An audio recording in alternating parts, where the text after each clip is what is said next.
అందరికీ నమస్తే. నేను మీ జర్నలిస్ట్ పండరి.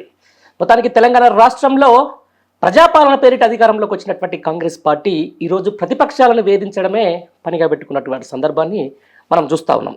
ఏదైతే ఫోన్ ట్యాపింగ్కి సంబంధించిన కేసులో గత కొద్ది రోజులుగా ఈ డైవర్ట్ పాలిటిక్స్లో భాగంగా సిట్ విచారణ పేరిట బీఆర్ఎస్ పార్టీలో ఉన్నటువంటి ముఖ్య నేతలకి ఇప్పటికే విచారణకు పిలిచి అక్కడ జరిగినట్టు తతంగం అంతా మనం చూసినాం. ఈ నేపథ్యంలో బీఆర్ఎస్ పార్టీ సుప్రీమో మాజీ ముఖ్యమంత్రి కేసీఆర్ గారికి సంబంధించిన దాని మీద సిట్ నోటీసుల అంశం ఇప్పుడు సర్వత్రా ఆసక్తికరంగా మారింది. నిజంగా మున్సిపల్ ఎలక్షన్ల వేళ ఈరోజు కావాలని ప్రతిపక్షాలను ఒక ఇరుకునబెట్టే కార్యక్రమంలో భాగంగా ఈరోజు కేసీఆర్కి ఇచ్చినటువంటి నోటీసులకు సంబంధించి నందినగర్లో నిన్న సిట్ అధికారులు అక్కడ నోటీసులు అతికేయడం, దానికి సంబంధించిన దాని మీద మిగతా వ్యవహారాలు ఏ విధంగా జరుగుతుంది, నిజంగా సిట్ విచారణకు కేసీఆర్ హాజరవుతారా, అసలు నిజంగా లీగాలిటీ ఏం చెప్తుందనే అంశానికి సంబంధించి మనతో మాట్లాడేందుకు బీఆర్ఎస్ పార్టీ ప్రధాన కార్యదర్శి అలాగే legal cell supremo and chief Soma Bharat గారు మనతో ఉన్నారు. ఆయన అడిగి మరిన్ని విషయాలు తెలుసుకునే ప్రయత్నం చేద్దాం. సార్ నమస్తే. నమస్కారం. రైట్, బాగా బిజీ ఉన్నట్టున్నారు. ఏం లేదు. చూస్తున్నాం సార్, మొత్తానికైతే ఒక పార్టీ అధినేత, తెలంగాణ రాష్ట్రానికి 10 ఏళ్ల పాటు ముఖ్యమంత్రి చేసినటువంటి వ్యక్తి ఒక మామూలు ఫోన్ ట్యాపింగ్ అనే అంశానికి సంబంధించిన దాని మీద ఈరోజు సిట్ ఒక విచారణ ఏర్పాటు చేసేసి ప్రభుత్వం ఆయన మీద కక్ష సాధింపు చర్యలు చేపట్టి, అంటే ఒక ఆయన ఏజ్ని కానీ ఆయన లెగసీని కానీ లేకపోతే ఆయనకు ఉన్నటువంటి ఇప్పుడున్న ఎలక్షన్లకు సంబంధించిన దాంట్లో కానీ ఈ విచారణ పేరిట ఆయనని అల్టిమేటం జారీ చేయడం, ఖచ్చితంగా విచారణకు హాజరు కావాలని చెప్పేసి కూడా ఈరోజు ఒత్తిడి తీసుకురావడాన్ని ఎట్లా చూస్తారు సార్? రేవంత్ రెడ్డి ప్రభుత్వం కేసీఆర్ గారితో పెట్టుకోవడం అంటే నిప్పుతో చెలగాటం ఆడడం అన్నట్టు. అంతేనా? కేసీఆర్ అని అంటే ఒక స్ఫూర్తి, ఒక ధైర్యం, ఒక ఆసరా, తెలంగాణకు ఒక ఐడెంటిటీ.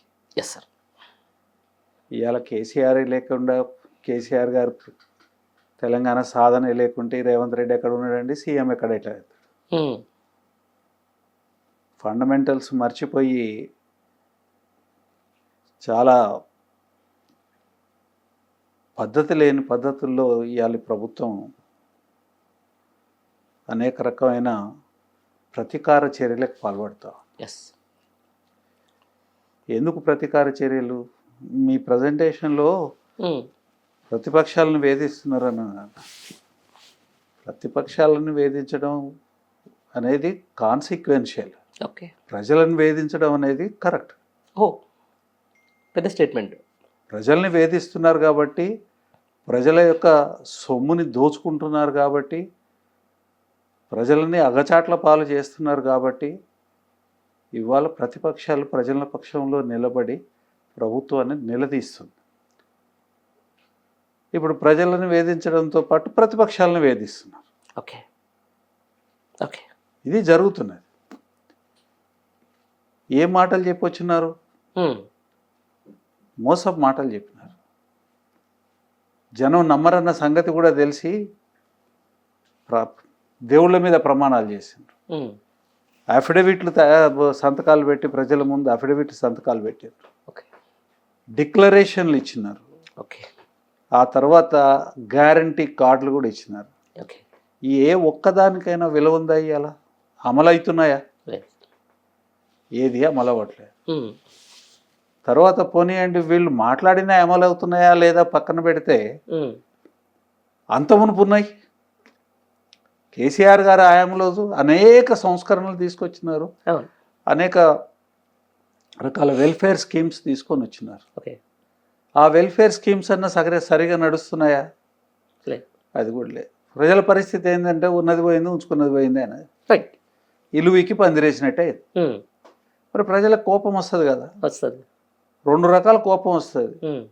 ఒకటేమో మమ్మల్ని మోసం చేసి మా ఓటు దొంగతనం చేసారు వీళ్ళు, దాంతో అధికారాన్ని ఎక్కి మమ్మల్ని అగచాట్ల పాలు చేస్తున్నారు అనేది ఒకటి ఉంటుంది. రెండోది ఏంటంటే ఇంత ఉనికి వచ్చేది కూడా రాకపోయే వరకే అది కూడా ఇబ్బంది అవుతుంది. ఇప్పుడు 2500 రూపాయలు ప్రతి స్త్రీకి ఇస్తామని చెప్పి, పిల్లలకు స్కూటీలు అనరి, అసలు ఏం చెప్పలేదు. 420 హామీలా. 420 అంటే ఏందండి? ఇండియన్ పీనల్ కోడ్ అని మీరే చెప్పాలి సార్ అడ్వకేట్ కాబట్టి. ఇండియన్ పీనల్ కోడ్ కింద చీటింగ్ చేస్తే, ఎవరినైనా మోసం చేస్తే దానికి శిక్ష ఏంది అనే దాని 420 ప్రొవిజన్ అది. మరి వీళ్ళు నిజంగానే 420 చేసినారు కదా ఇవాళ. ఇవాళ 420 అంటే చీటింగ్ చేసిన ప్రజల్ని. అవును సార్. తర్వాత 6 గ్యారంటీలు అని చెప్పి సోనియా గాంధీ సంతకం, రాహుల్ గాంధీ సంతకం కార్డులే కొట్టించి ఇచ్చినారు.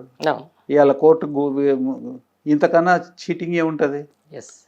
ఈ రాష్ట్రంలో ఉన్న పోలీస్ వ్యవస్థకి అన్ని పట్టింపు లేవు. ప్రజాముఖంగా కెమెరాల ముందు లక్షలాది మంది ప్రజల ముందు చేసిన వాగ్దానాలు చేసి ఓటు గుంజుకొని తర్వాత ఆ వాగ్దానాన్ని నిలబెట్టకపోతే అది చీటింగ్ అవుతుంది. 4 ఇంగ్రీడియంట్స్ ఆఫ్ చీటింగ్ 420లో ఏంటంటే ప్రామిస్ చేయడం, ఆ ప్రామిస్ చేసి ఓటు తీసుకోవడము అంటే ఫలితాన్ని తీసుకోవడము, ఆ తర్వాత మోసం చేయడం, తర్వాత అది ఉద్దేశపూర్వకంగా చేయడం. అన్నీ ఉన్నాయి కదా ఇందులో, కనిపిస్తున్నాయి అన్నీ అందరికి మీకే కనిపిస్తున్నాయి కదా. లాయర్లకి పోలీసులకి చాలా స్పష్టంగా కనిపించాలి. ఏం చేస్తుంది వ్యవస్థ, పోలీస్ వ్యవస్థ ఏం చేస్తుంది అంటున్నా, దాని మీద ఏం లేదు. ఇది ప్రజలకు సంబంధించిన విషయం కదా, బహిరంగంగా జరిగిన వ్యవహారం కదా. మరి మామూలుగా ప్రామిసులు చేయలేదండి, డిక్లరేషన్లు చేసినారు, అఫిడవిట్లు ఇచ్చినారు, గ్యారంటీ కార్డులు కూడా ఇచ్చినారు. ఏదో ఒక మీటింగ్లలో ఒక ప్రామిస్ చేయలే. వాస్తవం. అంటే నమ్మించే దానికోసం ఎంత ప్రయత్నం చేసిండ్రు ఉద్దేశపూర్వకంగా. ఇవాళ అడుగుతారు కదా, జనం అడుగుతారు కదా, జనం ఆందోళన చేస్తున్నారు కదా. ఇవి చేయకపోతే పైనుంచి వాళ్ళ ఇండ్లు ఊలు కొడుతుంది. తర్వాత ఆ హాస్టళ్లలో పిల్లలు మంచిగా సుభిక్షంగా చదువుకున్న పిల్లలు ఇవాళ ప్రతిరోజు హాస్పిటలైజ్ అవుతా ఉన్నారు. తర్వాత ఎంతమంది చనిపోయినారు, అక్కడ ఏం అఘాయిత్యాలు జరుగుతుందో తెలియదు, సూసైడ్లు చేసుకుంటున్నారు. మళ్ళా నేత కార్మికుల పరిస్థితి మళ్ళీ రోడ్ల పడింది, మళ్ళీ రైతులు ఆత్మహత్యలు చేసుకుంటున్నారు. ఈ అన్ని విషయాల మీద ఏం చేయలేకపోతున్నారో బాగానే డైవర్ట్ పాలిటిక్స్లో బాగానే ఫోన్ ట్యాప్ కేసు అనేది తీసుకొస్తున్నారంటే మీరు ఏమంటారు? దాంట్లో అంతకన్నా మించి వేరే ఏముందండి. 2 సంవత్సరాల కింద ఈ కేసుని రిజిస్టర్ చేసినారు. అవును సార్, దాని మీద కూడా మొత్తం మీద దాంట్లో కొంతమందిని అరెస్ట్ చేసినారు, ఒక ఛార్జ్ షీట్ ఫైల్ చేసినారు, తర్వాత వాళ్ళందరికీ బెయిల్ వచ్చింది. 2 సంవత్సరాలు, దాదాపు 2 సంవత్సరాలు నిండొస్తుంటే సడన్గా ఒక సిట్ వేసినారు. ఎందుకు వేసినారు? సిట్కి కారణం చెప్పలేదు. ఇప్పుడు ఇన్వెస్టిగేషన్ అయితేనే ఉంది, తర్వాత ఛార్జ్షీట్ వేసినారు, అరెస్టులు అయినాయి. మరి ఆ ఇన్వెస్టిగేషన్ అంతే ఏంది? ఏ కారణం చేత ఇవాళ మళ్ళీ ఒక కొత్తది సిట్ వేయాల్సి వచ్చింది? ఏ ఉద్దేశంతో వేసినారు? అంటే అంతకుముందు ఇన్వెస్టిగేషన్ సరిగా జరగలేదేనా? ఒకవేళ సరిగా జరిగితే ఈ సిట్కి అవసరమేమి ఏర్పడింది? ఈ కారణాలు అయితే ప్రజలకు చెప్పాల్సిన అవసరం ఉన్నది కదా, 100% చెప్పలేదు. కానీ సడన్గా సిట్ ఎందుకు వేసినారు అని అంటే వారి కారణం చెప్పలేని సందర్భంలో ప్రజలకి ఇన్వెస్టిగేట్ చేస్తే వాళ్ళకి ఏమర్థమైతే అదే మాట్లాడాల్సి వస్తుంది. ఏమైతుంది ఈ మధ్యకాలంలో ప్రాజెక్టులలో అవినీతి, తర్వాత బిల్లులు ఏవైతే ఉన్నాయో బిల్లుల క్లియరెన్స్ దగ్గర కమిషన్లు, తర్వాత సింగరేణి మొత్తాన్ని సర్వనాశనం చేసే కార్యక్రమము, దానికి సంబంధించిన అనేక విషయాలు వెలుగులోకి వచ్చినాయి. వాటి మీద నిలదీస్తూ ఉన్నారు. ఇవాళ ప్రధాన ప్రతిపక్షము బీఆర్ఎస్ నిలదీస్తుంది. నిలదీస్తున్నప్పుడు 2 ఉద్దేశాలు ఉన్నాయండి. ఈ సిట్ వేయడానికి కానివ్వండి, ఈ అడావుడి చేయడానికి కానివ్వండి. ఇది పోలీసులు నిమిత్త మాత్రులు అండి, పోలీసులు కాదు ఇదంతా, ఈ పోలీసులు కాదు ఇదంతా కూడా దీని వెనకాల రాజకీయ పార్టీ ఎవరు? కాంగ్రెస్ పార్టీ. ఇదే విషయానికి సంబంధించి దానిపై ప్రజలకు చాలా డౌట్లు ఉన్నాయి. ఈ క్రైమ్ నెంబర్ 243 ఆఫ్ 2024 అంటే 2 సంవత్సరాల కింద పంజగుట్ట పిఎస్లో నమోదైన కేసు. డేట్ కూడా ఉంటుంది చూడండి. 2 సంవత్సరాల క్రితం 2024లో ఈ క్రైమ్ నెంబర్ 243. అసలు ఎవరి మీద వేసారు సార్ ఈ కేసు? ఎవరు వేసారు? ఒక పోలీస్ ఆఫీసర్ మీద ఇంకొక పోలీస్ ఆఫీసర్ వేసినారు. ఎస్ఐబికి సంబంధించిన ఒక పోలీస్ వేసినాడు. ప్రణీత్ రావు ఎస్ఐబికి ఎస్ఐబి. అవును. చేసుకోండి. తర్వాత ఇంకొకటి ఫోన్ ట్యాపింగ్ ఏందండి? ఫోన్ ట్యాపింగ్ ఏంది వాస్తవంగా? కేవలం ఒక తెలంగాణలోనే నడిచింది అది. ఫోన్ ట్యాపింగ్ అనేది టెలిగ్రాఫ్ చట్టం వచ్చేది 1863 1867 సంవత్సరం. అదే ఆ టెలిగ్రాఫ్ చట్టం అప్పుడు వచ్చింది. ఆ చట్టం ఒక సెక్షన్ ప్రకారము దేశంలో స్వతంత్రం వచ్చినప్పటి నుంచి రాజ్యాంగబద్ధమైన పరిపాలన మొదలైంది 1950 26 జనవరి. అప్పటి నుంచి ఇప్పటిదాకా ప్రతి ప్రభుత్వము ఫోన్ ట్యాపింగ్ చేస్తారు. ఆ ఫోన్ ట్యాపింగ్ చేసేదానికి రాజకీయ నాయకులకు సంబంధం ఉండదు. ఆ ఫోన్ ట్యాపింగ్ చేసేది ఎవరు అంటే పోలీస్ వ్యవస్థ, దేశ రక్షణకు సంబంధించిన వ్యవస్థలు ఏవైతే ఉంటాయో వాళ్ళు చేస్తారు. ఓకే. దానికి పర్మిషన్ ఇచ్చే వ్యవస్థ కూడా ఉంటుంది. పర్మిషన్ లేకుండా ఫోన్ ట్యాపింగ్ జరిగింది అనే మాట్లాడట్లేదు. మొత్తం ఆరోపణలు కూడా లేదు. ఆ పర్మిషనే ఇల్లీగల్గా తీసుకున్నారని అంటారు. పర్మిషన్ ఇల్లీగల్ అని అంటారు. అది ఎట్లనో వాళ్ళు ప్రూవ్ చేసుకోవాలి. ఏమని అంటారనంటే పర్మిషన్ తీసుకున్నారు, ట్యాపింగ్ చేసినారు, అది ఇల్లీగల్గా వాడినారు అని అన్నట్టు. కానీ ఇంత మటుకు ఎక్కడ కూడా దాని మీద సాక్ష్యాలు ప్రొడ్యూస్ చేయలేదు. రైట్. దీని మీద చాలా డౌట్స్ ఉన్నాయి సార్ మీకు. ఒక్క నిమిషం. ఈ క్రమంలో అనేక పేర్లు మీడియాలకు వచ్చి వాస్తవం నేను అదే అడగబోతున్నాను. వాళ్ళెవరు? Vulnerable sections, women. వాళ్ళకి ఏమేమో సంబంధాలు అంటగట్టి వాళ్ళ పేర్లు తీసుకొని వచ్చి మామూలు వాళ్ళు మాట్లాడలేదండి. వాళ్ళ పేర్లు మంత్రులు మాట్లాడినారు. మరి మంత్రులకి ఎందుకు నోటీస్ ఇవ్వట్లేదు? మీకు ఇన్ఫర్మేషన్ ఎక్కడి నుంచి వచ్చింది?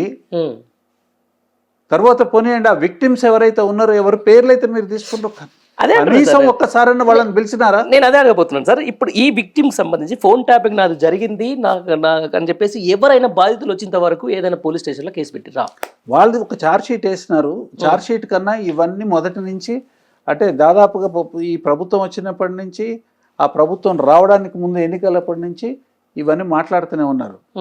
కానీ ఎక్కడ ఒక్క కంప్లైంట్ వారి దగ్గర లేదు. వాళ్ళతో ఒక కంప్లైంట్ లేదు. ఎవరైనా నిజంగా నా ఫోన్ ట్యాపింగ్ జరిగింది, దీనివల్ల నాకు నా వ్యక్తిత్వ హననం జరిగింది, లేకపోతే నా గోప్యతకి ఏమైనా భంగం కలిగిందని చెప్పేసి ఎవరైనా వీళ్ళు చెప్పే దాంట్లో ఎవరైనా కేసు చేయడం ఎక్కడ రికార్డులు అయితే ఎవరు చేసినట్టుగా లేదు. తర్వాత పోలీస్ వ్యవస్థనే ఒక వివరణ కూడా ఇచ్చింది. హిందూ పేపర్లో అది క్యారీ చేసినారు. ఓకే. ఇవన్నీ లేవు అని. మరి లేవు అన్నప్పుడు మీరు బిగినింగ్లోనే మీరు వాళ్ళని పిలిచి ఎగ్జామిన్ అన్న చేయాలి, లేకపోతే ఈ వివరణ ముందరని ఇవ్వాలి. అక్కడ వ్యక్తి యొక్క పరువు హననం జరుగుతూ ఉంటే మీరు నిమ్మక నీరెత్తినట్టు కూర్చున్నారంటే మీ పాత్ర లేదని మేము ఎందుకు అనుకోవాలి? పోలీస్ వ్యవస్థ పాత్ర కూడా ఇందులో ఉన్నదని అనుకోవాలనా, లేదని అనుకోవాలనా? లేకపోతే పోలీస్ వ్యవస్థకి కళ్ళు చెవులు మూసుకుపోయినాయా? సమాజంలో అంత ప్రచారం జరుగుతూ ఉంటే నిమ్మక నీరెత్తిన ఎట్లా ఉంటారు? పోనీయండి, అదేమన్నా ఎవరి నోట నుంచి రాకుండా రూమర్ అయితే వేరే విషయం. ప్రత్యక్షంగా మాట్లాడినారు కొంతమంది మంత్రులు, పెద్ద స్థానంలో ఉన్న ముఖ్యమంత్రి కూడా డిఫర్మేషన్ కేసు మాట్లాడింది కదా. ఎక్కడ పడితే అక్కడ మాట్లాడినారు. మరి ఇది ఎందుకు చర్య తీసుకోలేదు అంటే దీని ఉద్దేశం ఏంది? తర్వాత కొంతమంది జడ్జిల పేర్లు తీసుకొని పత్రికలలో ఫోటోలు ఇస్తున్నారు. మరి మీరు ఎవరైతే రాసినారో వాళ్ళనన్నా పిలిచి అడిగినారా? వాళ్ళని పిలవలేదు, అడగలేదు. అంటే దేనికోసం?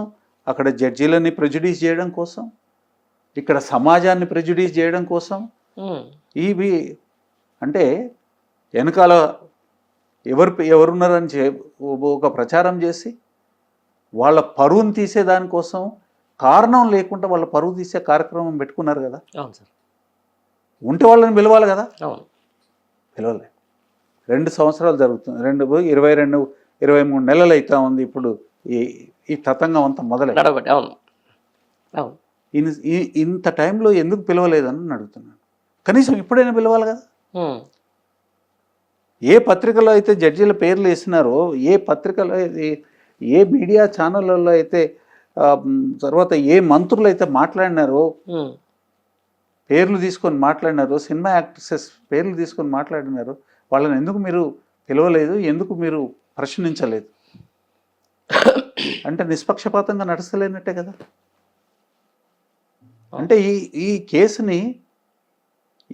కేసుని అందరూ చేసినట్టుగానే తెలంగాణ రాష్ట్రంలో పోలీసులు శాంతి భద్రతల కోసము ఫోన్ ట్యాపింగ్ చేస్తే దాన్ని మీరు రాజకీయ పబ్బం గడుపుకునే దానికోసము, ప్రతిపక్ష నాయకుల యొక్క పరువు తీసే దానికోసము మీ ఇష్టమున్నది వాగి దానికి అంటగడుతున్నారు. అవునా కాదు? ఎస్ సార్, అవును. అంటే దీని ఉద్దేశం ఏంటన్నట్టు అధికార దుర్వినియోగం జరుగుతూ ఉన్నది, దానికి వ్యవస్థల్ని ఉపయోగించుకుంటున్నారు. అదే సార్, ఇప్పుడు చాలా మంది మెయిన్ స్ట్రీమ్ మీడియాలో తర్వాత వీళ్ళ పొలిటికల్ పబ్బం గడుపుకునే దానికోసము ఉన్నత స్థానంలో ఉన్న వ్యక్తుల యొక్క పరువు తీసే దానికోసం వెనకాడట్లేదు. వాళ్ళు జడ్జీలు కానివ్వండి, వాళ్ళు సినిమా యాక్ట్రెసెస్ కానివ్వండి, వాళ్ళు పొలిటీషియన్స్ కానివ్వండి, మాజీ మంత్రులు కానివ్వండి, మాజీ ముఖ్యమంత్రి కానివ్వండి.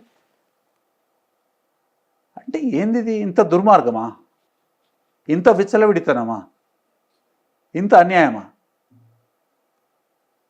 అదే సార్, ఇదే విషయానికి సంబంధించిన దాంట్లో ప్రధాన మీడియా కానీ కొంతమంది ప్రభుత్వ అనుకూలకు సంబంధించిన పేపర్లలో కానీ కేసీఆర్ మెడకు బిగుస్తున్న ఉచ్చు, బీఆర్ఎస్ పార్టీ మెడకు కేసు బిగిసే ఉచ్చేం లేదు.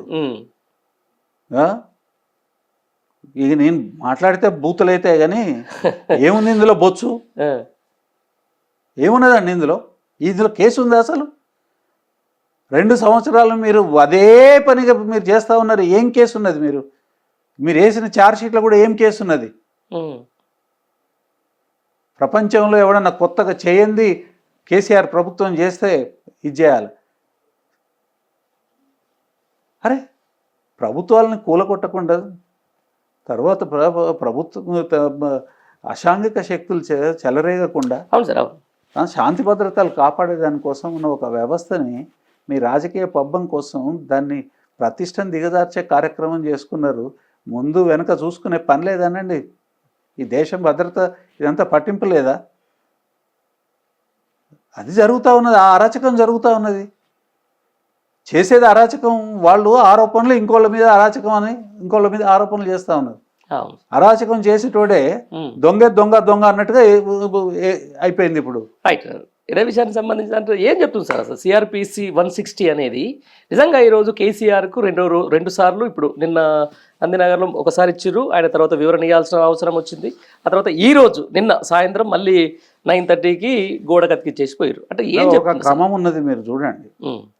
ఇప్పుడు కేసీఆర్ గారు సీనియర్ సిటిజన్, 65 ఎబో. చట్టం ఏదైతే చెప్పిందో చట్ట ప్రకారం ఆయన సీనియర్ సిటిజన్. సీనియర్ సిటిజన్స్కి, ఆడవారికి, పిల్లలకి చట్టం ఒక సౌలభ్యాన్ని ఇచ్చింది. ఓకే. 160 అంటే సాక్షిగా ఒకవేళ విచారించదలుచుకుంటే ఈ కేటగిరీలలో ఉన్న వాళ్ళని పోలీస్ స్టేషన్కి పిలవద్దు. ఫస్ట్ అది. ఓకే. రెండోది, వాళ్ళ రెసిడెన్స్లోనే వాళ్ళని విచారణ చేయాలి. విచారణ మొత్తం చేయకూడదని అనలే, విచారణ వాళ్ళ రెసిడెన్సెస్లో చేయాలి. కేసీఆర్ గారుకి మొట్టమొదట నోటీస్ ఇచ్చినారు. ఈ విషయాన్ని చెప్పుకుంటూనే ఇచ్చినారు. ఏమని? మీకు 65 సంవత్సరాల పైన సీనియర్ సిటిజన్ కాబట్టి మీరు పోలీస్ స్టేషన్కి రావాల్సిన అవసరం లేదు, మీ ఇంటి దగ్గరనే మేము చేస్తామన్నాను. ఇవాళ అందరికీ తెలుసు కేసీఆర్ గారు ఎక్కడుంటున్నారు. కేసీఆర్ గారు ఎక్కడుంటున్నారు? ఎర్రవెల్లిలో, ఆయన నియోజకవర్గంలో ఎర్రవెల్లిలో ఇల్లు కట్టుకొని ఎర్రవెల్లిలో ఉంటున్నాడు. ఆడనే ఉంటున్నాడు. ఆడ ఉంటున్న సంగతి మీకు ఒక ఉదాహరణకు చెప్తున్నాను. తప్పలే చెప్పాలి, ఇప్పుడు తెలవాలి. మొన్న ఇద్దరు మంత్రులు పోయినారు, కొండ సురేఖ గారు, తర్వాత మన సీతక్క ఇద్దరు పోయి మన ఈ పండగకి ఇన్వైట్ చేసినారు. యాడికి పోయినరండి? ఎర్రవల్లికే పోయారు కదా, ఎర్రవల్లిలోనే ఉన్నారు కదా. అప్పట్లో మొత్తం అన్ని ఫోటోలు వీడియోలు అంతా మీడియాలో కూడా వచ్చింది కదా. ఆయన పూర్తిగా ఎర్రవల్లిలోనే ఉన్నారు, అసలు అక్కడే ఉంటున్నారు. వారు ఏం చెప్పినారంటే నోటీస్ తీసుకొని చూడండి, ఇప్పుడు మీరు సమయం ఇవ్వలేదు, నాకు ఎక్కువ సమయం ఇవ్వకుండా మీరు ఎంబటే అటెండ్ కమ్మని అంటున్నారు. ఒక రోజులోనే ఎలక్షన్స్ డిక్లేర్ అయ్యాయి, మున్సిపల్ ఎలక్షన్స్. నేను అధ్యక్షుడిని, అభ్యర్థుల ఎంపిక అనేది ఖరారు చేయడం అనేది నేనే చేయాలి. బి ఫామ్లు ఇష్యూ చేయాల్సి ఉంటుంది, ఏ ఫామ్లు ఇష్యూ చేయాల్సి ఉంటుంది. కాబట్టి ఇది సమయం సరిపోదు, మీరు ఇంకొక సమయం ఇవ్వండి, నేను అటెండ్ అవుతాను, విచారణకి నేను కూర్చుంటాను. కానీ నేను ఇప్పుడు ఉండేది ఎర్రవల్లిలో ఉంటున్నాను, దాంట్లో మెన్షన్ చేశారు, ఎర్రవల్లిలోనే చేయండి అని. ఎర్రవల్లిలో ఉంటున్నాను అని చెప్పారు కదా. ఎర్రవల్లిలో ఉన్న నా గృహానికి రండి, ఇక్కడ మీరు తీసుకోవచ్చు, మీరు మీ విచారణ ఏదైనా చేసుకోవచ్చు అని చెప్పారు. ఇక్కడికి ఆగిపోయింది. ఆ రోజుకి నేను రాలేనని చెప్పినారు, వాళ్ళు కూడా ఓకే అన్నారు. మళ్ళీ నోటీస్ ఇచ్చారు తెల్లారు నిన్న. ఏమిచ్చారు, ఎక్కడిచ్చినారు?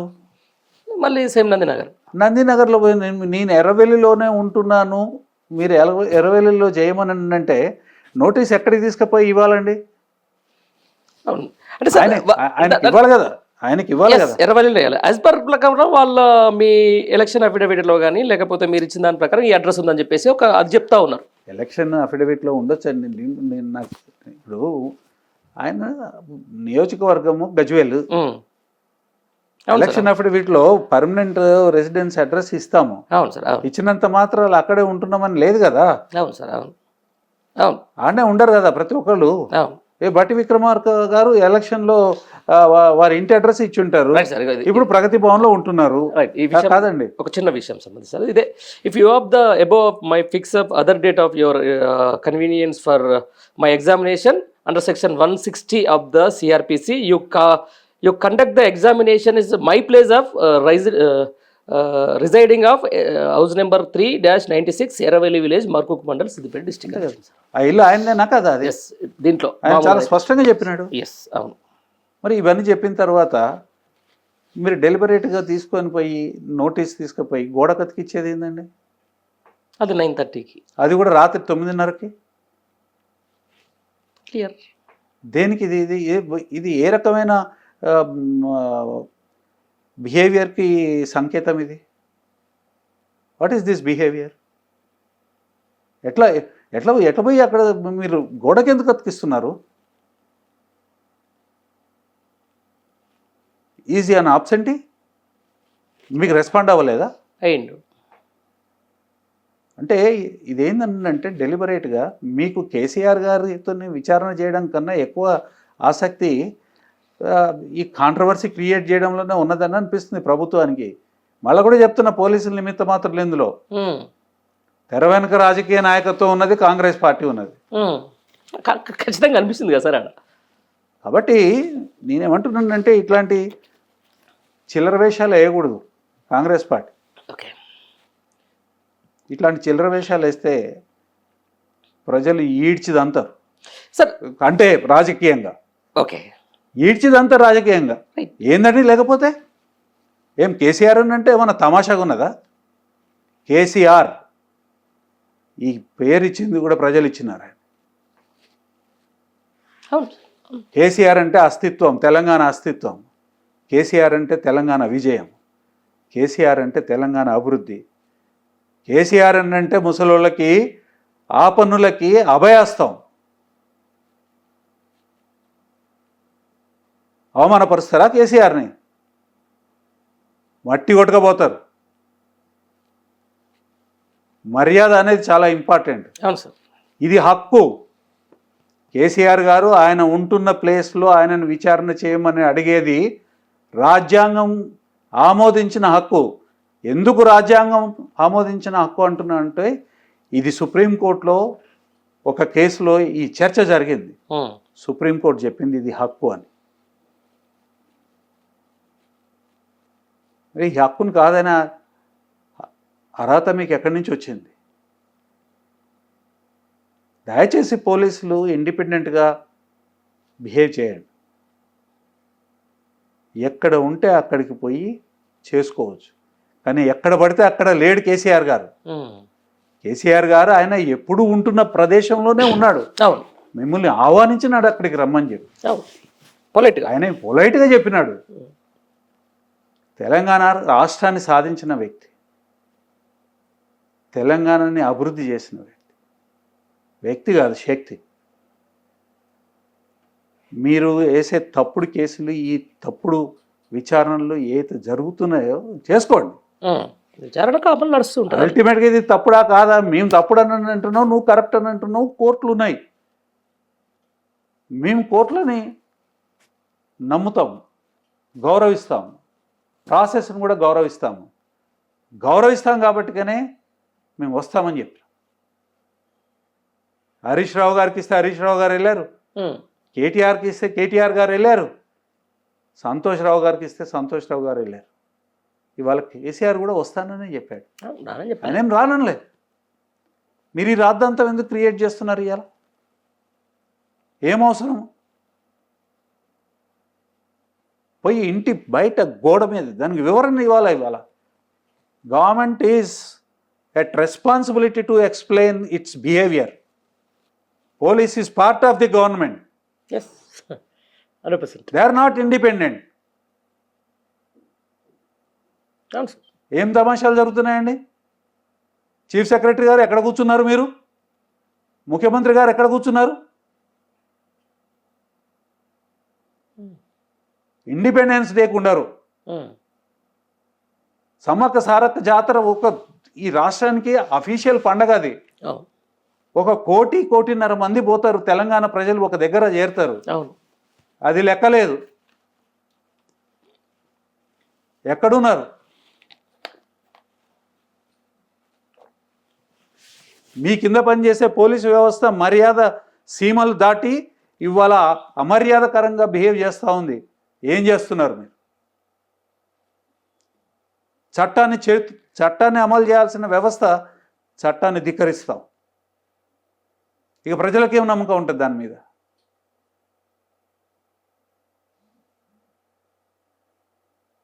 కేసీఆర్ గారిని అవమానించాలనే కదా ఇవాళ మీరు చేస్తున్న దాష్టికాన్ని ప్రశ్నిస్తున్నారనే కదా.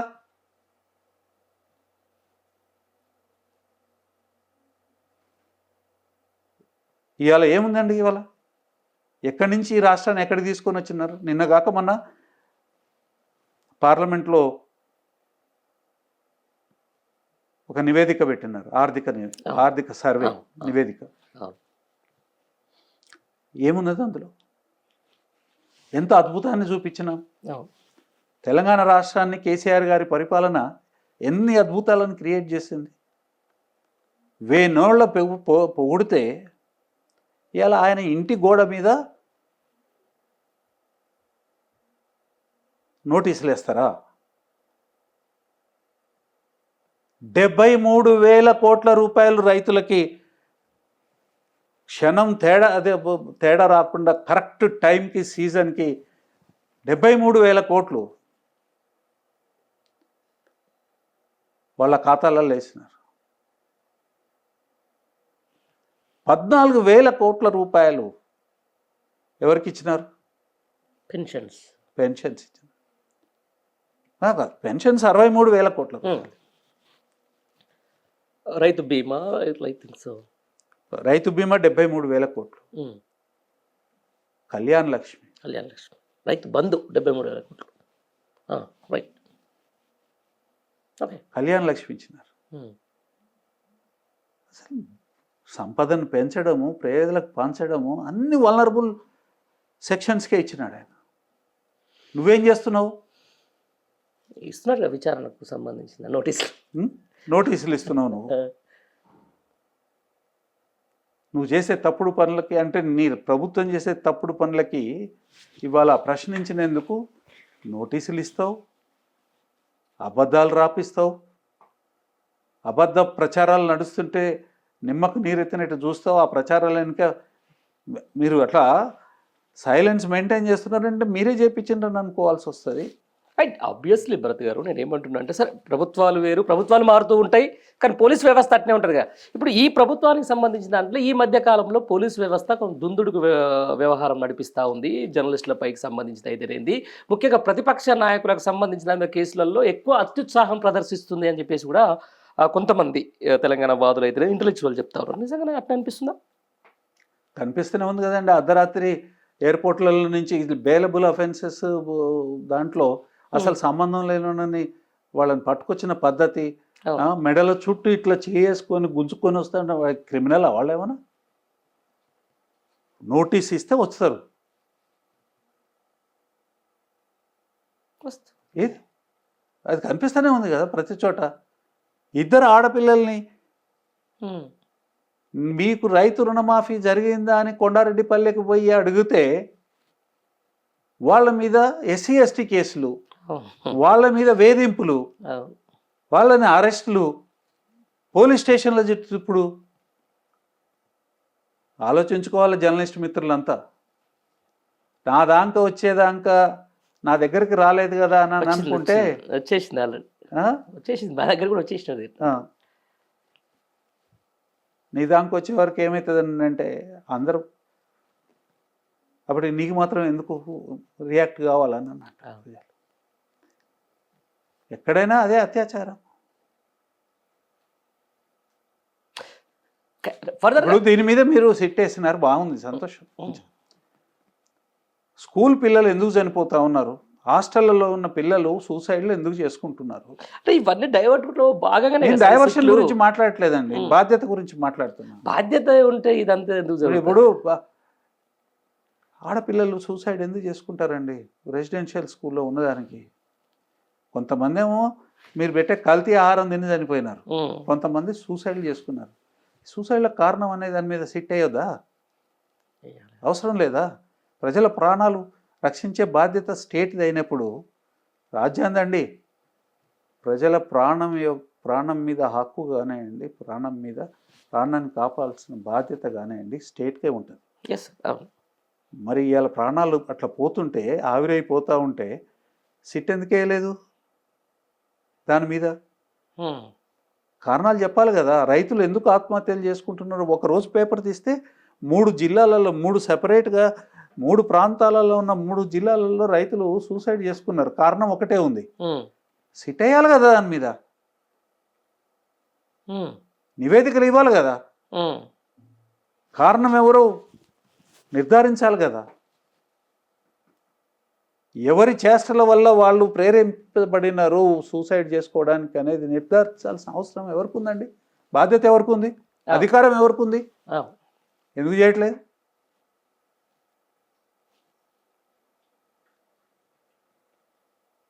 ఇవాళ ఒక రంగంలో కాదు, ప్రతి రంగంలో ప్రాణాలు తీసుకుంటా ఉన్నారు. ఆటో కార్మికులు, రియల్ ఎస్టేట్లో పనిచేసిన ఏజెంట్లు, తర్వాత బిల్డర్లు, నేత కార్మికులు, ఓకే, ఏ రంగంలో చూడండి ఇవాళ సూసైడ్లు ఎందుకు చేసుకోవాల్సిన పరిస్థితి వచ్చింది అని అంటే, మీరు ఇన్వెస్టిగేషన్ చేస్తే బాగానే బయటకు వచ్చేది. లోపభూయిష్టమైన చేతగాని పరిపాలన మూలంగా ప్రజలు రోడ్ల మీద పడి దిక్కు చేస్తున్న పరిస్థితిలో పరువు పోతుంది అని చెప్పి ప్రాణాలు తీసుకుంటున్నారు. ఆ కంక్లూజన్ ప్రతి కేసులో వస్తుంది. మీకు నిజంగానే రాజ్యం మీద ప్రేమ ఉంటే, భక్తి భయం ఉంటే, ప్రజల పట్ల ప్రేమ కమిట్మెంట్ ఉంటే పోలీసులారా మీరు దీంట్లో ఇన్వెస్టిగేట్ చేయండి. ఎవరి ఆదేశాలు అవసరం లేదు. You have power, exercise that power first. ఇట్లాంటి దిక్కుమాలిన కేసులు కాదు సార్. ఇదే ఈ దిక్కుమాలిన కేసులలో what is the next further step ఏంటి సార్? కేసీఆర్ సార్ ఏదైనా చేసుకోవచ్చు, వాళ్ళు ఇష్టమైనా చేసుకుంటారు, మనం చెప్పినట్టుగా చేయరు. విచారణకు వస్తారా? విచారణ జరుగుతున్న క్రమంలో వాళ్ళు ఇష్టం ఉన్నట్టుగా చేస్తారు. అది అంటే ఏది అప్రోప్రియేటో అది చేయాలి. అది చేస్తున్నారా లేదా అని అంటే ఫర్దర్ సిట్ వేసిన కానించి ఎవరెవరిని పిలిచినారండి? ఫస్ట్ కేటీఆర్ గారిని పిలిచారు, ఫస్ట్ హరీష్ రావు గారిని పిలిచారు, తర్వాత కేటీఆర్ గారిని పిలిచారు, సంతోష్, తర్వాత సంతోష్ గారిని పిలిచారు, ఇప్పుడు కేసీఆర్ గారిని పిలిచారు. అంటే సిట్ పర్పస్ ఏమనుకోవాలి? అంటే ఒక వర్గాన్ని టార్గెట్ చేస్తున్నారు అనుకోవాలి, అంతేనా కదా? అదే ఇంకెవరన్నా పిలిచిందా? లేదు. పిలిస్తే కూడా బీఆర్ఎస్ ఎమ్మెల్యేలను పిలిచారు, బీఆర్ఎస్ మాజీ ఎమ్మెల్యేలను పిలిచారు, చిరుమర్తి లింగయ్య, ఇంకెవరినో జయపాల్ గారిని పిలిచిన, జయపాల్ యాదవ్ గారిని పిలిచిన. ఇదే పనేగా జయపాల్ యాదవ్ని చిరుమర్తి లింగయ్య ఇదివరకు కూడా పిలిచినారు. నేనేమంటున్నానంటే అనేక సమస్యలు ఉన్నాయి ఈ రాష్ట్రంలో. మిమ్మల్ని ప్రజలు ప్రేమతో గెలిపించినారు, మీరు ఏదో పీక్తారని, ఏదో చేస్తారని, మీరు ఏదో హామీలు ఇస్తే ఏదో చేస్తారని మిమ్మల్ని గెలిపించినారు. దాని మీద దృష్టి పెట్టండి, పరిపాలన సరిగా చేయండి, చేసి కేసీఆర్ కన్నా గొప్పగా చేసినామని మీరు అనిపించుకోదలుచుకుంటే చేయండి. కానీ ఏం చేస్తున్నారు? ఇల్లు వీకి పందిరేసే కార్యక్రమం చేస్తూ ఉన్నారు. అరే స్ఫూర్తిదాయకంగా ప్రజలకి, తెలంగాణ ప్రజల ఆత్మవిశ్వాసంతో ప్రతిరోజు స్మరించుకుంటే ఒక ఆత్మవిశ్వాసం వస్తుందని చెప్పి అమరవీపురంలో స్తూపం కడితే తాళం వేసి పెట్టారు. ఒక అంబేద్కర్ స్తూపాన్ని కడితే దేశంలోనే అత్యున్నతమైన నాణ్యతతోనే అంబేద్కర్ విగ్రహాన్ని కట్టి బ్రహ్మాండంగా దాన్ని ఆవిష్కరింపజేసి ప్రజలకి ఒక స్ఫూర్తి, అణగారిన వర్గాలకి ఆయన ఒక ఆశాజ్యోతి. ఆ స్ఫూర్తి ఎదురుగా నిలబడితే బాగుంటుంది. పక్కనే అసెంబ్లీ పక్కనే ఉన్నది, మన సెక్రటేరియట్ పక్కనే ఉంది. సెక్రటేరియట్ కూడా అంబేద్కర్ సెక్రటేరియట్ అని పేరు పెడితే అంబేద్కర్ మహానుభావుడిని చూసేదానికి కూడా అవకాశం లేకుంటే గేట్లు వేసి కనీసం ఊకే దిక్కు కూడా లేకుండా చేస్తున్నారు.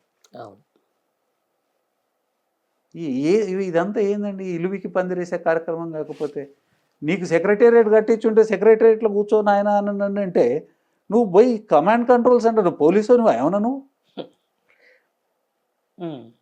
కమాండ్ కంట్రోల్ సెంటర్ కూర్చోవడం ఏంది? అవసరం అని అంటున్నాను. కేసీఆర్ లాంటి మహానుభావుడు సారథ్యం వహిస్తున్న పార్టీని ఓడగొట్టి నీకు ఇచ్చినారు కదా, మరి నువ్వు చేయాల్సిన పని ఏందండి? ఈ కార్యక్రమాలా? సార్ దానికి సంబంధించి ఈ కార్యక్రమాలా నడుస్తున్నది వ్యవస్థ.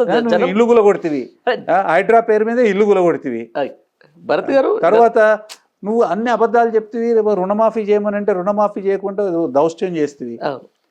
ఆ తర్వాత అన్యాయం కాకపోతే రైతులకి బీమా చేసినారు కేసీఆర్, రైతు బీమా అని చేసినారు, ఇన్సూరెన్స్. 1000 కోట్లు నీకు ఏం తక్కువైందా? 1000 కోట్లు తక్కువైందా?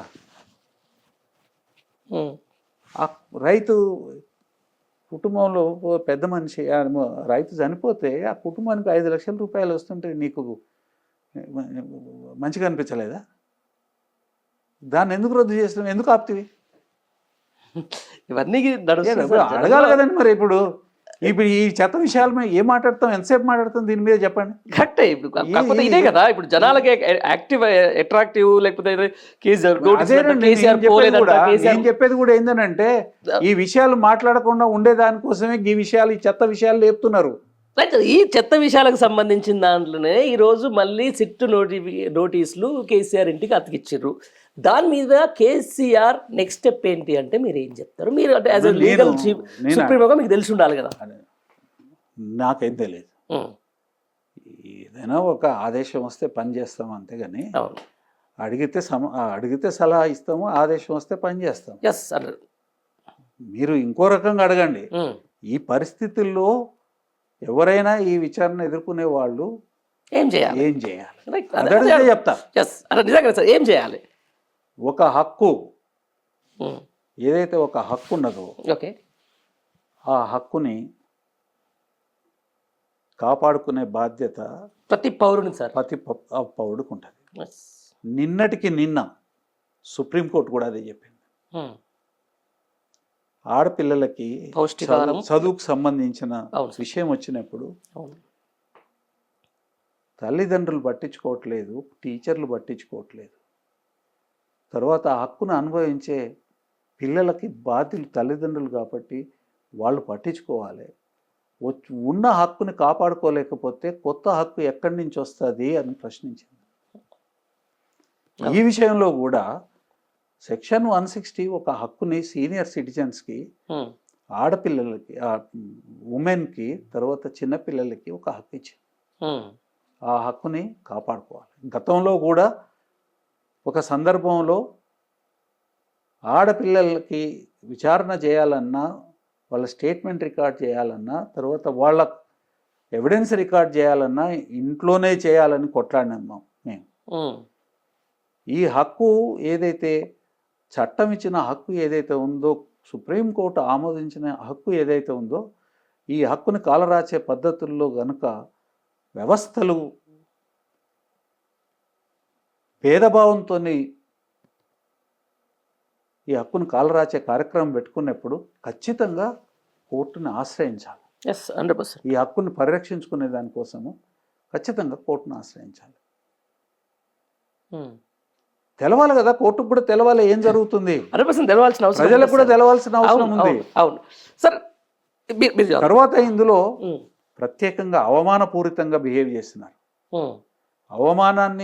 అవమానించే పద్ధతుల్లో, తర్వాత హ్యూమిలియేట్ చేసే పద్ధతుల్లో కేసీఆర్ గారిని న్యూనతాభావంతో మీరు ఇవాళ చూడదలుచుకుంటే దానికి ఫలితము ప్రజాక్షేత్రంలో ఉంటుంది. కేసీఆర్ లేకపోతే నువ్వెక్కడున్నావు? తెలంగాణ ఎక్కడ ఉంది? రాచి రంపన పెట్టి వేలాది మంది జీవితాలు జనరేషన్స్ సర్వనాశనం అయిపోవడానికి కారణం కాంగ్రెస్ దౌష్ట్యం. 380 మంది పిల్లల్ని పిట్టలను కార్చినట్టు నిర్దాక్షిణ్యంగా కాల్చి చంపింది కాంగ్రెస్ ప్రభుత్వం. వేలాది మంది పిల్లలు సూసైడ్లు చేసుకోవడానికి ఆత్మన్యూనత భావంతో, భయంతో, అవమానంతో సూసైడ్లు చేసుకున్న పరిస్థితి క్రియేట్ చేసింది కాంగ్రెస్ పార్టీ. 67 సంవత్సరాలు నీళ్లు లేకుండా, తాగునీళ్లు, సాగునీళ్లు, విద్య, ఆరోగ్యము, బతుకుకి కావలసిన జీవనాధారాన్ని, ప్రతి జీవనాధార ఆధారాలన్నింటినీ కూడా కొల్లగొట్టి సర్వనాశనం చేసి కొన్ని తరాలు నాశనం అయిపోవడానికి కారణం కాంగ్రెస్ పార్టీ. అంత దుర్మార్గమైన పార్టీని ఒప్పించి మెప్పించి మెడలు వంచి తెలంగాణ తీసుకొచ్చిండు కేసీఆర్ గారు. తెలంగాణ అస్తిత్వానికి ప్రతీక అయినారు. తెలంగాణ తీసుకొచ్చింది కాబట్టి నువ్వు తెలంగాణకు ముఖ్యమంత్రి అయినావు. దానికి కేసీఆర్కి నువ్వు కృతజ్ఞుడు అయి ఉండాలి. ఎవరెవరో చెప్తున్నాను, కృతజ్ఞత ఇవంతా okay, end of the day కాదండి. నువ్వు కృతజ్ఞుడు కాకపోతే కనీసం మర్యాద పాటించు. మర్యాద పాటించలేకపోతే చట్టాన్న పాటించు. నువ్వు చట్టాన్ని పాటించవు, కృతజ్ఞత లేదు, మర్యాద పాటించవు. ఏం చేస్తారు ప్రజలు? ప్రజలు వాళ్ళకున్నటువంటి ఫండమెంటల్ రైట్ ఏదైతే ఓటు ఉందో దాని ప్రకారం చూసుకుంటారు. సమయం వచ్చినప్పుడు ఎక్కడ ఎవరి స్థానం ఏందో చూపిస్తారు. రైట్. ఇప్పుడు భరత్ గారు, మీరు ఒక పార్టీకి, ప్రధాన ప్రతిపక్షంలో ఉన్న ఒక పార్టీకి ఒక జనరల్ సెక్రటరీ హోదాలో ఉన్నారు, తర్వాత ఒక అడ్వకేట్, పేరు మోసిన అడ్వకేట్, ఆ పార్టీ కూడా లీగల్ సెల్ సుప్రీమో. సార్, ఒక జనరల్ సెక్రటరీగా చెప్పండి, ఈ విచారణకు కేసీఆర్ హాజరైతే మంచిదా లేకపోతే హాజరు కాకుండా మంచిదా?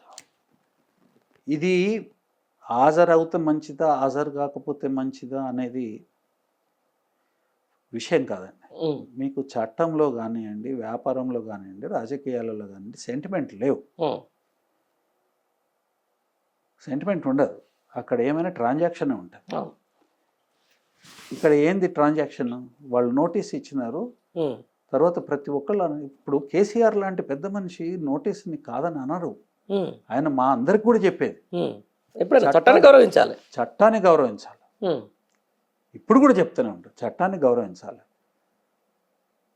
తర్వాత కోర్టుల మీద నమ్మకం పెట్టుకోవాలి. 100% ఉండాలి. వారు నిన్న కూడా చెప్పినారు అన్నమాట. నేను చట్టం మీద గౌరవం ఉంది, కోర్టుల మీద నమ్మకం ఉన్నది. ఆ ప్రాసెస్కి మేము ఖచ్చితంగా కట్టుబడి ఉంటాం.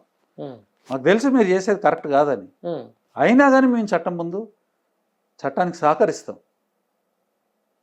కాబట్టి చట్టానికి సహకరించాల్సిందే. అది కరెక్ట్ కాకపోయినా అక్కడ పోయే చెప్పాలా. అది తప్పన్నది కోర్టు ముందుకెళ్ళి అభ్యర్థన పెట్టుకోవాలి. 100%. మరి కేసీఆర్ గారు ఆ మాటని సుస్పష్టంగా చెప్పినారు, చేస్తారు కూడా. ఒకవేళ వారు చట్టానికి గౌరవించకపోతే హరీష్ రావు గారు కూడా అటెండ్ గారు, కేటీఆర్ గారు కూడా అటెండ్ గారు. ఎందుకంటే మీ పార్టీ అంతా మేమంతా ఆయన ట్రాన్స్పరెంట్ గా నడుస్తుంది, ఆయన మా పెద్ద కదా. 100% ట్రాన్స్పరెంట్ గా ఎవరైతే నోటీస్ వచ్చారో వాళ్ళందరూ వచ్చారు, వివరణ ఇచ్చారు. సార్ అది సాక్షులకు సంబంధించిన దాంట్లో సంగతి మనకు కొన్ని పేపర్లో లేకపోతే ప్రధాన మీడియా దాచిపెట్టినా నేను ఓకే కాదండి.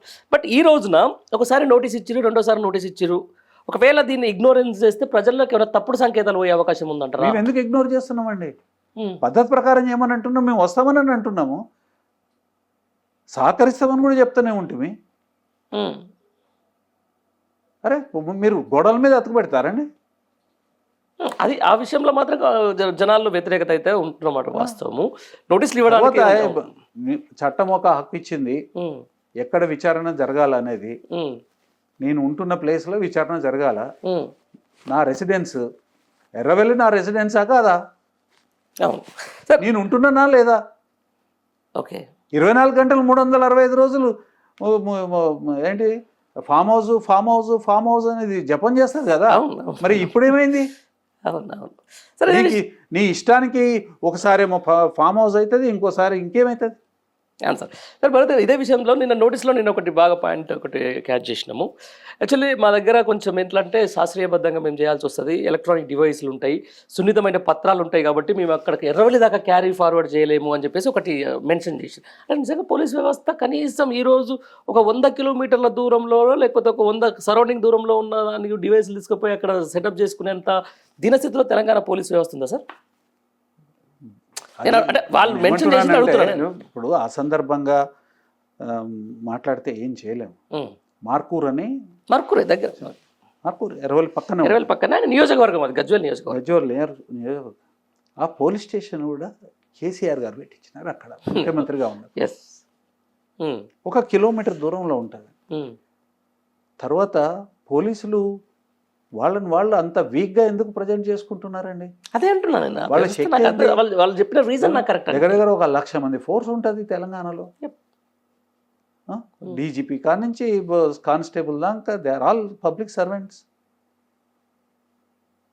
తర్వాత మీరు ఎవరింటికి పోతున్నారండి? ఎవరింటికి పోతున్నారు? తెలంగాణ సాధకుడు. పోరాటం మొత్తం ప్రపంచంలో జరిగిన శాంతియుతంగా జరిగిన పోరాటాలలో రెండోది సక్సెస్ఫుల్గా జరిగింది. మొదటి భారత స్వాతంత్ర ఉద్యమం, రెండోది తెలంగాణ సాధన ఉద్యమం. గాంధీ గారి నాయకత్వంలో ఏదైతే శాంతియుతంగా పోరాటం జరిగి స్వతంత్రం ఎట్లయితే సాధించుకుందో, తెలంగాణ ఉద్యమం కూడా కేసీఆర్ గారి నాయకత్వంలో పూర్తిగా శాంతియుతంగా జరిగి తెలంగాణను సాధించుకుంది. Law abiding person. Law abiding అంటే లాని అబాయిడ్ చేయమని చెప్పిన టీచర్ ఆయన. అందరికీ బహిరంగంగా ఆయన ఇంటికి పోకుంటూ మీ ఉద్దేశం ఏంది? కొంచెం చిల్లరగా ఉంటుందండి చెప్పాలని అంటే కూడా నాకు బాధ అనిపిస్తాను.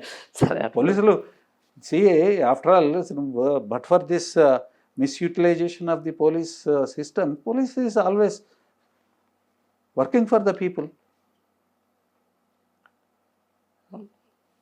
ఎందుకు అంత లొంగిపోవాల్సిన అవసరం ఏమున్నదండి? నాకు అర్థం కాదు. మిమ్మల్ని మీరు అంత ఈ ఒక్క పరిస్థితి నుంచి తప్పించుకునే దానికోసము మాకు శక్తి లేదు అనే మాట మాట్లాడితే అది మంచి వ్యవస్థ కాదండి.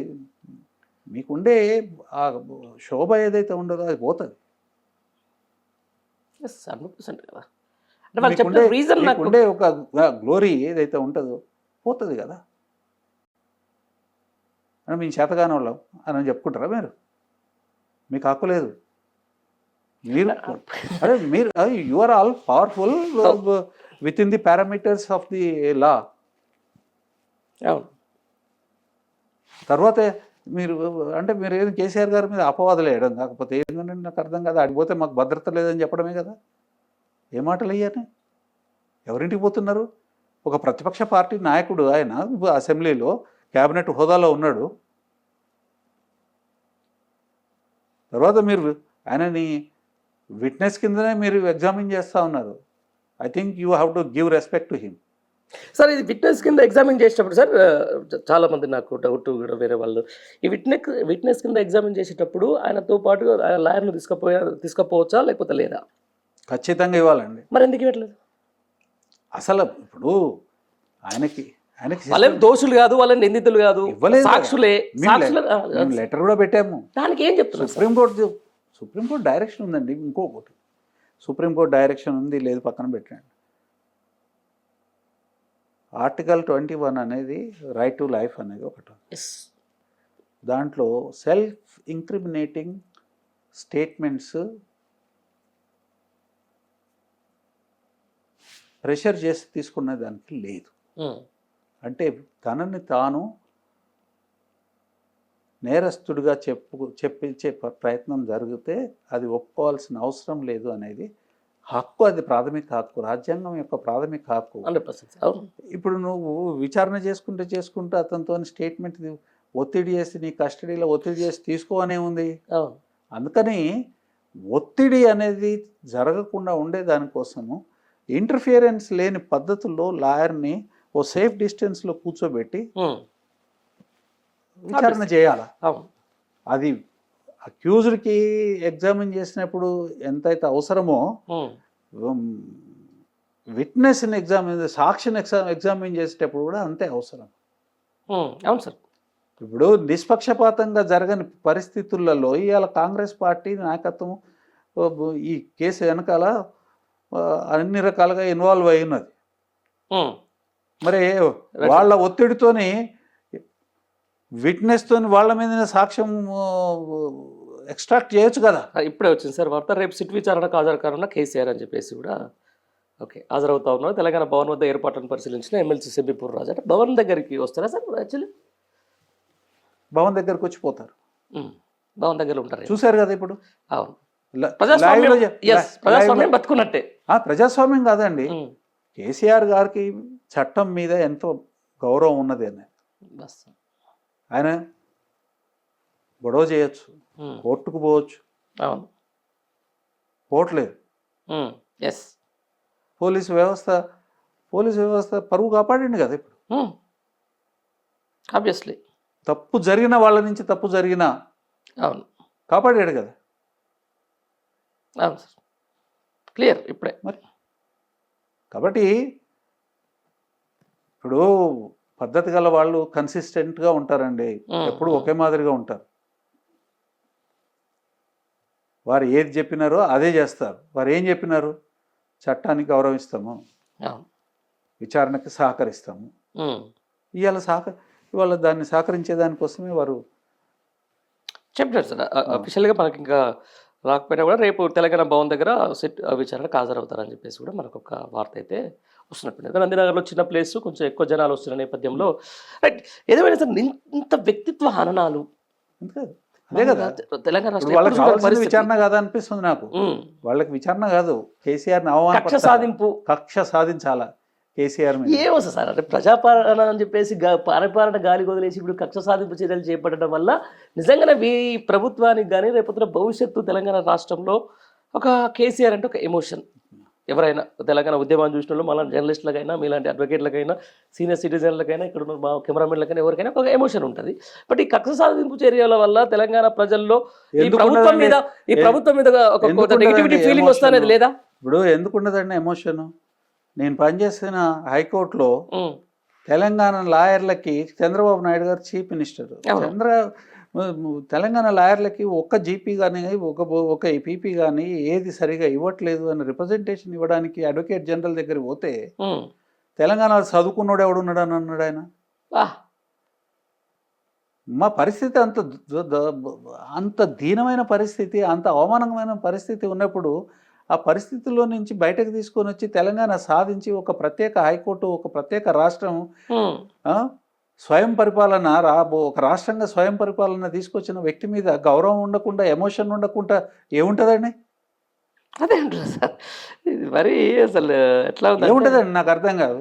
ఎక్కడు అంటే తెలంగాణలో నాయకులు లేక కాదు ఆ రోజుల్లో, కానీ వాళ్ళు ఎవరు ముందుకు రాలేదు కదా. అవును, బానిసత్వం కదా. ఆంధ్ర నాయకత్వానికి తెలంగాణ నాయకత్వం ఆ రోజుల్లో బానిసలాగా పడి ఉన్నారు. అవును సార్. మరి వాటన్నిటిని ఛేదించి అన్ని కనుచూపు మేరలో వస్తుందో రాదో అన్న సందర్భంలో ఆ సమయంలో ఆయన అన్ని వదిలిపెట్టుకొని వచ్చినాడు కదా తెలంగాణ కోసం. అవును సార్, అవును. మరి అంత త్యాగం చేసిన వ్యక్తికి, తర్వాత అంత గొప్పగా సాధించి పెట్టిన వ్యక్తికి ఖచ్చితంగా ఎవరైనా ఈ మాత్రమైన విశ్వాసపాత్రంగా ఉండాల్సిన అవసరం ఉందా? అభిమానం ఎందుకు ఉండదు? అవును సార్, అవును. తెలంగాణ ఎమోషన్ కదా ఆయన. వారేమో తెలంగాణ అస్తిత్వానికి ప్రతీక కదా, ఎందుకుండదు? ఎమోషన్ ఖచ్చితంగా ఉంటుంది, ఆవేశం ఖచ్చితంగా ఉంటుంది. అన్నం ఇటు ఉప్పు కారం అన్నం తింటున్నాం కదా, గడ్డి తినట్లే కదా. అవును సార్, అవును. సరే 100% లాస్ట్ ఏం జరగబోతుంది సార్ ఈ ఫోన్ ట్యాపింగ్ కేసులో? ఏం లేదండి ఆ కేసులో, సింపుల్గా చెప్తాను, ఏం లేదు. అది ఏం లేదు. దానికి ఇంత ఎందుకు, ఇంత సినిమా ఎందుకు, వాళ్ళకి ఏదైనా ఎవిడెన్స్ ఉంటే పెట్టమనండి. ఊరికే అని ఇప్పుడు ఏదైనా చేయొచ్చండి, నాకు అధికారం ఏమోనండి, నేను కూడా చేసి చూపిస్తాను. ఇప్పుడు పరిపాలన చేయడం కంటే కక్ష సాధింపులు చాలా ఈజీ ఉందండి దాంట్లో. పరిపాలన కంటే కక్ష సాధింపు చేయడం చాలా ఈజీ. ఏంటంటే ఇట్లాంటి కొన్ని వందలు జరిగినాయి, తర్వాత విపరీతమైన అణిచివేత, తర్వాత విపరీతంగా చట్ట ఉల్లంఘన చేసి తెలంగాణ ప్రజల్ని హింసల పాలు చేసిన అనేక కేసులు ఉన్నాయి. అవును సార్. మేము చేయాలని అనుకుంటే కేసీఆర్ గారి హయాంలో వాళ్ళందరినీ జైళ్ళకు పంపించగలిగే వాళ్ళం. కానీ కేసీఆర్ గారు కోరుకున్నది శాంతి. శాంతి ఉన్నప్పుడే సమాజంలో అభివృద్ధి జరుగుతుంది. తర్వాత రికన్సిలియేషన్. ఒక్క ఇన్సిడెంట్ ఉన్నదండి ఎక్కడన్నా?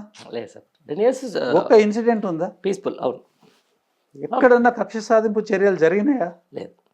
మరే ఆయన అందుకనే ఆయన కాలంలో అభివృద్ధి కానివ్వండి, సంక్షేమం కానివ్వండి, పరిపాలనా సంస్కరణలు కానివ్వండి, ఇవన్నీ అద్భుతంగా జరిగినాయి. తరువాత పర్యావరణం అయితే ఇంకా చెప్పేదానికి లేదు. 7% అడవి పెరిగిందండి దేశంలో. ఎక్కడైనా పెరిగింది? ఎక్కడైనా తగ్గింది, కానీ పెరగలే కదా. అవును సార్, అవును. ఇవన్నీ నేను మాట్లాడినాయి కాదు కదా, నీతి ఆయోగ్ రిపోర్ట్లలో ఉన్నాయి.